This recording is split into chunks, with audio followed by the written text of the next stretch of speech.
This is absolutely crazy, especially if you are an XRP holder. We're going to be talking about it, we're going to be addressing it, but first, welcome to the channel, everyone. My name is Nick. For those that are new to the channel, hopefully by the end of this video, you do become a subscriber. If we go back to July of 2020 to this PDF file by the Bank for International Settlements, we have Committee on Payments and Market Infrastructures, and yes, that is the group that Ripple just recently joined back in the summer of 2023.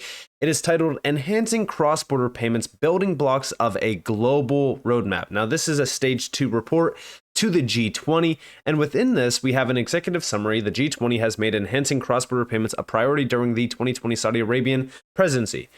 Faster, cheaper, and more transparent and more inclusive cross-border payment services would deliver widespread benefits for citizens and economies worldwide, supporting economic growth, international trade, global development, and financial inclusion.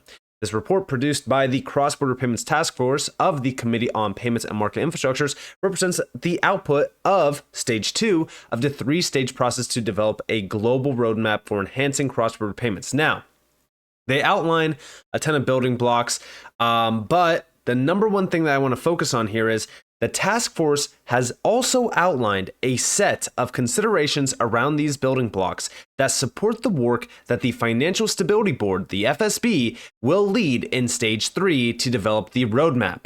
Now, overall, we could see that the task force covered both retail, wholesale payments. They look at the frictions, building blocks, all that kind of stuff. The number one thing that I really want to address with this whole breakdown here is the two major groups being a part of this, which is the CPMI group and the BIS. This is all through the G20 and technically even the G7 as well. And what I find very interesting about this is even within the full breakdown, there's under arrangements, we could see here a full mention of cross-border payments being a very significant piece of the pie. This is the full focus, obviously. But if we look here, let me go back to it 1 second. Here we have it, right? So this is depending on the outcome of the current discussion at G7 and FSB level, global stablecoin arrangements based on new technologies could be expected to meet the same operational reliability and resilience requirements as those of existing payment systems and market infrastructures. Use of proprietary standards could give rise to fragmentation across global stablecoin closed ecosystems and or might adversely affect interoperability with existing payment infrastructures and arrangements. Now, we know that stablecoin discussions are obviously at like the highest point of conversations right now, with a lot of regulatory movements really kind of focusing on stablecoins. But I'm more so looking at the groups here, what they have been discussing, because remember, this is all around global stablecoin arrangements for cross-border payments and just cross-border payments themselves. The G7 and the FSB are tapped in with the BIS and the G20. Here we have just recently, June 17th of this year, Financial Stability Board to extend its work on stablecoin risk in emerging and developing economies. And I just find this very interesting that the FSB, right, is pushing heavy around specific regulatory arrangements for not only stablecoins, but also for crypto itself. We know that by the end of 2025, global crypto regulatory framework should be in place by the FSB, instructed by the G20, the BIS, and even the IMF with the World Bank. And what I find very interesting about this is Ripple is aligned perfectly with this. We know that their stablecoin is going to be launched by the end of this year. We know that Ripple has been very compliant for the most part with every single major regulator out there, trying to work even with all regulators, even technically the SEC. Now, outside of this post, remember that Ripple specifically was able to comment on the International Regulation of Crypto Asset Activities, which is a proposed framework by the FSB. And this goes all the way back to October 11th of 2022, the full report from Ripple, where they actually, got back to the FSB. This was the response on December 15th of 2022. This is International Regulation of Crypto Asset Activities, guys. But the date here is very interesting because remember, this is before XRP even got cleared as not a security in court. The alt season time bomb is ticking, and now is the best time to go and get your free access to 30 secret crypto gems that I personally have researched completely for you so that you can save a ton of time and make a ton of money. The link down in the description below takes you guys to this page where you can claim your free access instantly right now, free of charge. It's completely free. So what are you doing? What are you waiting for? Go and click the link down in the description below as well as in the comments below to get access now. And remember, we have down here, Ripple would like to thank the FSB for the in-depth and comprehensive analysis that has been undertaken in drafting the consultation papers, as well as the opportunity to provide our comments. So the FSB literally allowed Ripple to comment on this international regulation of crypto asset activities framework that they are working on with the BIS, the IMF, and the G20 with the World Bank. And this is all around a global stablecoin. Now, why is that interesting? Well, let's look into it, right? But first, we need to look at this because this is all pertaining to the entire goal here. This is still with the G7 technically, because even from subjective views we have, sounds awfully similar to the cross-border payment infrastructure being built by the G7. We have Russia is developing a trans-border payment infrastructure. Check this out. It's a separate matter which is important both for exporters and importers, is the development of trans-border payment infrastructure.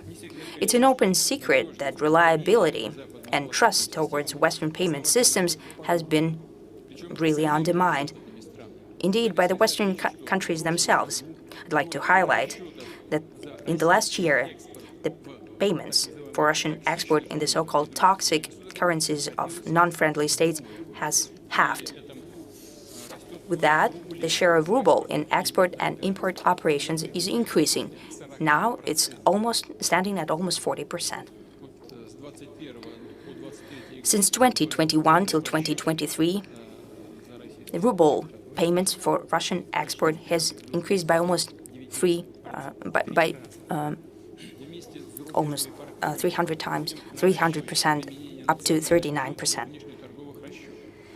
Will increase use of national currencies in payments with international partners, increase safety and efficiency of such operations, including within BRICS, where working on shaping an independent payment system free from political pressure, abuse, and external sanctional interference.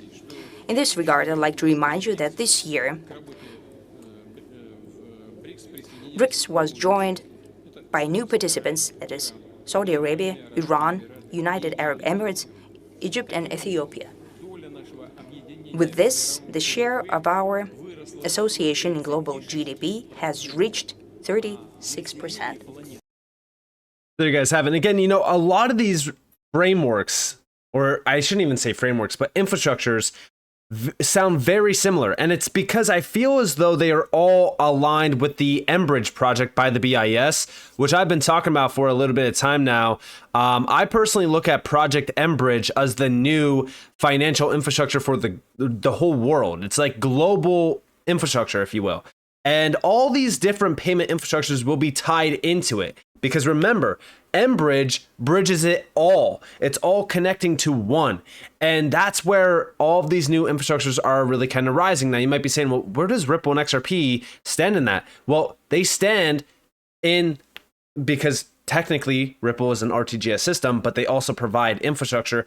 They stand as being an infrastructure layer within this whole mBridge project. And I've talked about this in the past with like API plug and play. Any major institution, anyone, any company, any business will be able to tap into specific applications, very similar to today, but it's all going to be through this whole digital system. And I've addressed this in the past, even with Quant as well. Like, we're starting to see a completely new system being created here. And it all goes back to a lot of these plans that have been in place for so long, and regulations are the big key to open the doors for all of this to be realized in. But Russia announcing this, and then we look at some of these previous, breakdowns and the connections. Yeah, the G7 has been working with the FSB. They've been working with the BIS. So I do think that even with this new announcement about how they're developing this trans-border payment infrastructure, this takes me back to mBridge. And all of this is packed into one. Regulatory frameworks are in place to bring about mBridge and all the players that are going to be, tied to it. And yes, I do believe that Ripple will be tied to it because remember, the CPMI group is also behind Project mBridge. Now, with that, we go over here to the FSB because I want to bring the FSB back up because, again, this is aligned perfectly with what we have been addressing around this new digital financial system rising, the FSB work program for 2024. This is January of 2024, January 24th, actually. The FSB's work program for 2024 addresses challenges including digitalization, climate change, and the consequences of shifts in the macroeconomic and interest rate environment. And the priority areas of work include supporting global cooperation on financial stability, completing resolution reforms, enhancing the resilience of non-bank financial intermediation, enhancing cross-border payments, harnessing the benefits of digital innovation while containing its risk, which is, guess what? That's crypto, that's DLT, blockchain technology, enhancing cyber and operational resilience, addressing financial risk from climate change. And remember, this is all tied back to the G20, the BIS, the World Bank, you name it. And what's even crazier about this is when you go and look at the members behind the FSB. Check out the members behind the FSB. Here you have all of them, right? You have major banking giants, central banks around the whole world. You have the World Bank here, the BIS, Organization for Economic Cooperation and Development, the ECB. You also have Russia on here, China. Like, listen, when we look at these groups, these are the groups that you should be paying attention to. And by the way, yes, you have the CPMI, Committee on Payments and Market Infrastructure on here as well. Committee on the Global Financial System, International Accounting and Standards Board as well. Like, this is where we are going to see all of the moves really being made. And you know what's funny about this? Look at the US. Look at the three names under the US. You have Michael Barr, the Vice Chair for Supervision Board of Governors of the Federal Reserve System. Oh yeah, that's right. This is the ex-Ripple advisor as well. Then you have Gary Gensler, which we all know Gary Gensler. This is the biggest thing about this. Gary Gensler and the entire move by the SEC is just to create conflict and all of these issues around retail participation. They want to shake things up as much as possible. This is one of the biggest shows in my opinion. And the reason why I say that is because he's on the FSB. The FSB, like he's one of the players on the board of the FSB. Remember that they allowed Ripple to have their full response back in 2022. It's comical, right? But then you also have Nellie Liang, Undersecretary for Domestic Finance, Department of the Treasury under the US. Guess what?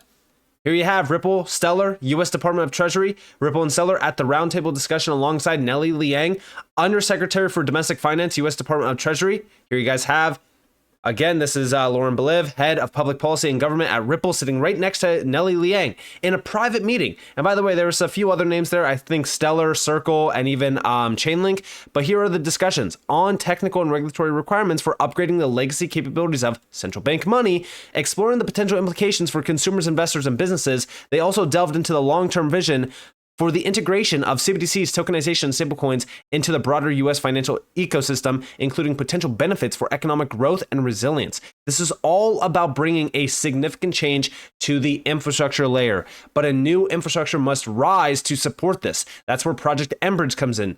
And that's why when we look at what these, areas around the world, like Russia, for example, are announcing and how they're developing this new payment infrastructure and everyone's panicking. Oh, what are they going to do? This is going to overthrow the US dollar, this, that, whatever.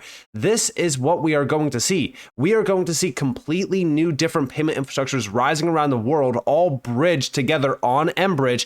And we are going to see these new technologies and payment infrastructure layers, like, for example, RippleNet, being tapped in on these specific infrastructures.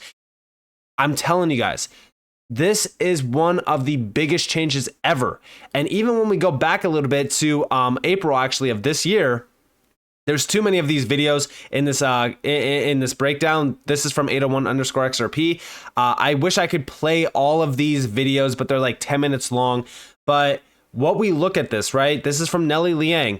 We have navigating change in the U.S. money and payments. Research is from her and an ex-colleague. A non-bank issued a stablecoin for merchants recently. A new financial system where data is shared of a shared ledger where tokenization happens, P2P happens. The U.S. needs to be at the head of global table discussions when referred to technology, digital money, global regulations. Cash is more anonymous than crypto. So much gold in this discussion with Nelly Liang. Listen to all 4 videos. Now, I would love to do so, but they're like 10 minutes long, so I can't do that in this video. But I want to bring this video up, pause it, just to give you guys a quick insight here, because we have potential benefits from new plumbing. This is the new plumbing for the entire financial system.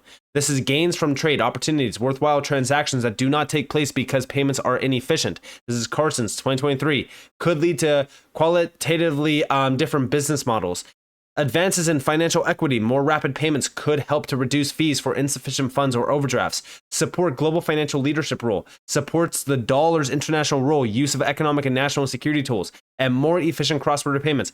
Greater operational resilience with alternative technologies. Guys, this is all through DLT, blockchain-based technology, and there's a few other things in here as well. I kind of just want to skim through this video real quick just to kind of show you guys some of the other images within this video. I know that Twitter's going to be a little bit weird with loading this. Let me go back out. Let me go through here. So here we have the next slide. So we have potential benefits, fast payment systems, benefits, tokenization, incremental benefits as well. We can see the gains from trade, advanced financial equity, global role of the dollar, operational resilience as well. And this is where we actually kind of see cross-border payments with tokenized money on a programmable platform with the US. Now, with that programmable platform, you're going to have that in pretty much any major infrastructure layer around the world. We're talking about in Russia. We're going to talk about China, US, the UK. Any area around the world is going to have that programmable platform. And that platform is going to be able to tap into API plug and play technology all through this shared ledger. Now, also, over here on another slide, I might have to go back out again and go back in. I apologize, but this is very important because this is all talking about the infrastructure layer. 1 second. So here we have potential cost, errors and fraud, tokenization, incremental cost. Again, really just kind of breaks down, the potential cost behind tokenization itself and things like that. We have tokenized money that is not well regulated, could undermine singleness of currency. It's just kind of talking about those problems like errors and fraud. Now over here we have update regulations for non-banks. Again, we could see this fully broken down on what regulations will be needed. We have tokenization adds urgency. Stablecoin legislation for reserve banks and operational risk would be helpful. That's why we are starting to see an acceleration around stablecoin legislation, specifically even around like Mika, for example. And then also at the end here, we have conclusion. Adoption and R&D of new payment technologies is accelerating. The U.S. should prioritize modernization with new technologies and regulatory frameworks. Potential gains are significant and risks are rising. Global financial leadership participate in developing global standards based on democratic values and privacy. Support the dollar's international role, use of economic and national security tools, and more efficient cross-border payments. Like this is very important, right? Like everything is pertaining to what we have been addressing around, regulations. Like regulations are paving the way to realize in the new plumbing layers. And there's specific layers there, right? Like you have the foundational layer at the bottom, which is going to probably be like the mBridge, right? That shared ledger. And then within the shared ledger, you have this, payment infrastructure layer where you have all of these different payment infrastructures. And they're connected back to like API plug and play based infrastructure layers around like payments, for example, like payment providers, like RTGS systems, because RippleNet technically is an RTGS system that's going to allow for instant settlement and use of a bridge currency like XRP. This is where things get very interesting. And I know that it might sound very confusing. It might sound like it's all over the place. But all you really have to look at this, the best way to look at this is you have that mBridge layer at the bottom that could be connected with Overledger as well to allow for API plug and play technology. You could have it connect to any DLT, any blockchain, anything that is providing significant efficiencies. And this is where I do believe that those regulated assets in this space that are, where they get clarity. So XRP already technically has clarity, right? Those specific assets and the ledgers behind them and the networks behind them, they are going to be very, very significant and very successful. So when we look at like HBAR with Hedera, or we look at QNT or Casper or Algorand, like these are projects that, in my opinion, are going to be very successful. Even Stellar could be thrown in there, right? Because they already have real world use case value. They're also working with regulators. They're trying to be compliant. These are the projects that will be around for the next 10, 20, 30, 40, 50 plus years, and they will be tapped in through this new infrastructure. But it's happening, right? Like you have these people telling you what's happening. This FSB, right? Like this massive group, and you can see all of the names on here from around the world. We can see that these groups are trying to push forward for crypto regulatory movements, and they have been planning this for years now. And now we're starting to finally see movement happening through like MiCA that's going to only accelerate regulations more and more. This is paving the way for these things to be realized and for these things to actually happen. And I know that's been boring, right? Like we've been sitting here talking about it and we're like just waiting for it to happen. But I want you guys to understand that movement is happening behind the scenes. Don't lose focus on that. So with that being said, I hope you guys enjoyed this video. If you guys did, definitely leave a like, subscribe, turn notifications on because more free content. You guys are more than welcome to follow me on Twitter and join the free Discord in the description below. And with that being said, guys, it's been Nick. Thanks for watching. Peace out.